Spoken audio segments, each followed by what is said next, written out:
Okay, there are three common technical errors that I frequently see in calisthenics training, and they're usually caused by one big issue. But before I break this down, I want to start by thanking everyone. The channel's about to turn a year old, and I've really enjoyed making these videos and talking with everyone. So I'm looking forward to growing the channel more over the next year. So if you're liking the content, please like the video, please subscribe. And if you want any more training info, you can check out a link to my website in the description below. Also, I think it's time for another Q&A, so if you have any questions for me, let me know and I'll answer them in the next video. All right, so the three main technical errors I see: number one, poor range of motion; number two, excessive use of momentum; and number three, technical compensations, kind of just doing whatever you feel you need to do in order to complete a rep. And if you train like this long term, you can expect poor muscle development, poor strength gains, and an increased injury risk. Pretty much all the things that we're trying to avoid in training.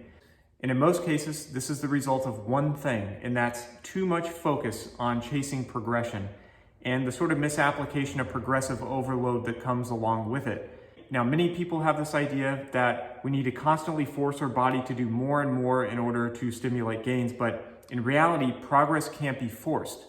It happens automatically as a result of productive and smart training. So doing more doesn't drive progress. Good training allows you to do more. And this is a concept that is poorly understood by a lot of people, especially beginners who are motivated by advanced skills and end up treating basic exercises like stepping stones along the way to something greater. And oftentimes they're so focused on getting to the next level that they just end up performing progressively worse technique, and ultimately fooling themselves into thinking they're making gains just so they feel like they've earned the right to move on to a harder progression. And this is a pattern that I see over and over again, and it inevitably results in a massive waste of time. All right, so here's how you avoid this problem. Focus on the process and treat every session as a practice with the goal of performing the highest quality reps that you can. And instead of looking at basic exercises as something standing between you and your goal, look at them as something to master. Remember that attaining the end goal doesn't confer any benefits. The process is what confers the benefits, and all of the power of training lies in the process. It's in the day-to-day practice of the simple things.